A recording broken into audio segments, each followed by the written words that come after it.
Hello everyone.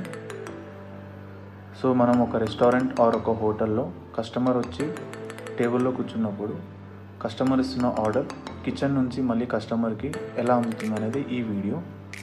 So ఇది bill master ఒక mobile view application. So bill master మీకు play స్టోర్లో కూడా అవైలబుల్ ఉంటుంది అండ్ మా పర్సన్స్ కూడా మీకు నియర్ బైలో వచ్చి డెమో చూపించడానికి కూడా ఎనీ టైం రెడీగా ఉంటారు. సో మనం సేల్ ఆప్షన్కి వెళ్ళాలి ఫస్ట్. సో సేల్ ఆప్షన్లో మీకు టేక్ అవే ఉంటుంది and table 1, table 2, table 3, table 4 ఇలా మీ దగ్గర ఎన్నైతే టేబుల్స్ ఉంటాయో అన్ని టేబుల్ వ్యూస్ ఇక్కడ మనం సెట్ చేసుకోవచ్చు. ఇప్పుడు నేను టేబుల్ నెంబర్ 1 నుంచి ఒక ఆర్డర్ కలెక్ట్ చేసుకుంటున్నాను కస్టమర్ దగ్గర నుంచి.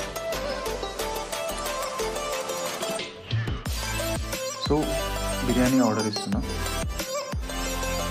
Chicken biryani 1 quantity.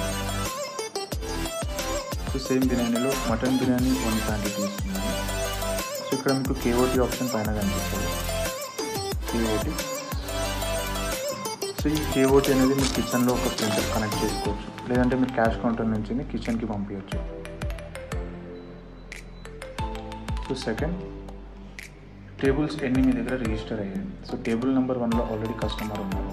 ఇన్కేస్ ఇదే టేబుల్ నెంబర్ 1లో మీకు వేరే ఆర్డర్ ఇవ్వాలి కస్టమర్కి. ఫర్ ఎగ్జాంపుల్ వాటర్ బాటిల్ ఇవ్వాలనుకుంటే ఇక్కడ మీకు వాటర్ బాటిల్ ఆప్షన్ ఉంటుంది. 2 వాటర్ బాటిల్స్ ఇచ్చాను. సో ఇప్పుడు ఓవరాల్గా వాల్యూ పెరిగింది మీకు ఇక్కడ. సో ప్లస్ దీన్ని మీరు చెక్అవుట్ చేసుకునే ఆప్షన్. ఫైనల్గా ఇక్కడ మీకు డిస్కౌంట్ ఇవ్వాలంటే స్పెషల్ డిస్కౌంట్ ఆప్షన్ పైన ఉంటుంది. ఓవరాల్ అమౌంట్ 1140 పైన నేను 40 రూపీస్ డిస్కౌంట్ ఇచ్చే ఆప్షన్ ఉంటుంది.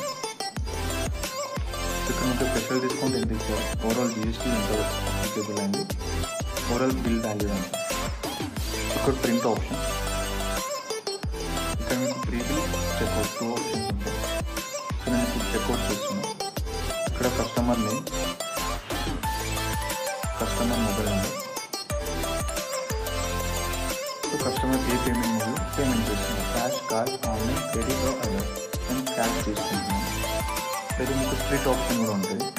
సో కస్టమర్ 1100 రూపీస్ ఒక బిల్ కొంచెం క్యాష్ కొంచెం ఆన్లైన్ చేసి స్ప్లిట్ చేసుకోవచ్చు. సో నేను ఓవరాల్ అమౌంట్ క్యాష్లో తీసుకుంటున్నాను.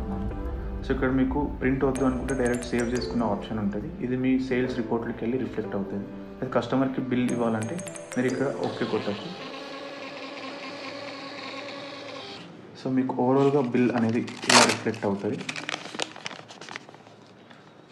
సో మీ shop name, address, GST number, mobile number, కస్టమర్ది, table 1 bill number, bill date and time.